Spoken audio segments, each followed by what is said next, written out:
Épisode 8. Ahidjo supprime le fédéralisme. Et c'est là les germes de la guerre anglophone. L'unification au forceps d'un pays aux deux histoires. Chers tous, chères toutes, bonjour, bonsoir. Aujourd'hui est un nouveau jour. Je suis Jimiya, professeur des universités et président du mouvement pour la libération et le développement du Cameroun, MLDC. Le 1er octobre 1961, le Southern Cameroon, alors sous administration britannique, rejoint la République du Cameroun, ex-Cameroun français, pour former un État fédéral. Ce jour-là, dans les rues de Buea, Bamenda, Kuba, des enfants chantent en anglais et en pidgin « We are free to build a new nation ». Mais ils ignoraient qu'en réalité le fédéralisme serait une parenthèse vite refermée par le centralisme d'Ahidjo. Le fédéralisme camerounais instauré en 1961 repose sur un pacte fondamental. Deux entités autonomes avec leur langue, leur système juridique, leur tradition éducative et leur dignité politique. Mais ce pacte ne dure pas. En 1972, Ahidjo organise un référendum constitutionnel sans débat équitable, sans opposition visible. Il appelle à l'abolition du fédéralisme au nom de l'unité nationale. Résultat officiel, 99,99% de oui.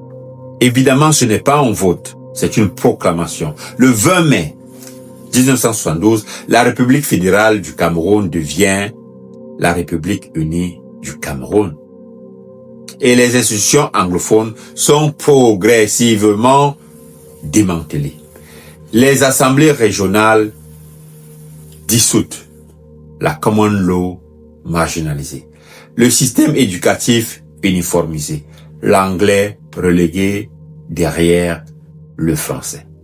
Le professeur Francis Nyamjo, dans Insider and Outsider, écrit, je le cite, « L'unification imposée a été perçue par les anglophones comme une annexion lente masquée par le langage de l'unité. » Fin de citation. Ahidjo n'a jamais compris la richesse du pluralisme juridique, linguistique et politique. Il a voulu un Cameroun homogène sous une autorité unique avec un seul récit, un seul chef, une seule langue dominante. Mais le Cameroun n'est pas la France. Il est né dans une diversité. Et le fédéralisme n'était pas un obstacle, c'était une promesse de respect mutuel. Un témoignage. En 1995, le juge Paul Aya Abiné déclare, je le cite, « Nous n'avons pas voté pour être absorbés. Nous avons voté pour coexister. Mais aujourd'hui, nous sommes devenus des étrangers dans notre propre pays. » Fin de citation.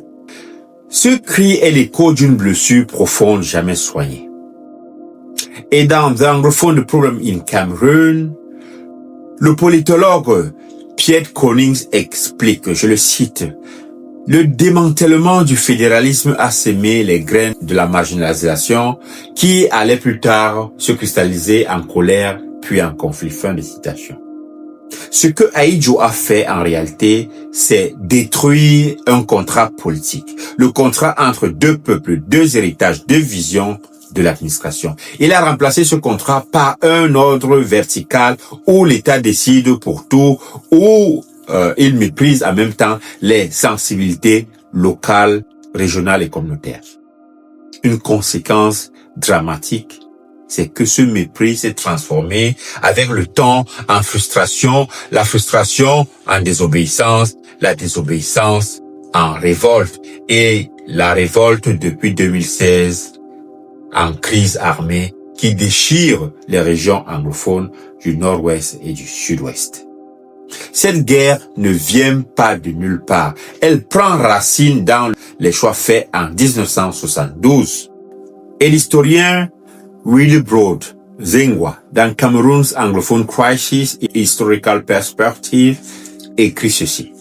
Je le cite. « L'histoire jugera sévèrement la génération d'Ahidjo pour avoir sacrifié le fédéralisme sur l'autel de l'unité illusoire. » Fin de citation. En conclusion de cet épisode, Ahidjo n'a pas unifié le Cameroun. Il a homogénéisé de force et en voulant imposer l'unité par le haut, il a provoqué la fracture par le bas. Le fédéralisme n'était pas un problème, c'était une solution. Et tant que nous n'y reviendrons pas, la paix ne sera jamais durable. Dans l'épisode 9, nous plongerons dans la relation opaque entre le régime Ahidjo et la France-Afrique pour comprendre comment le Cameroun est devenu un pion stratégique dans les réseaux néocoloniaux. À plus tard.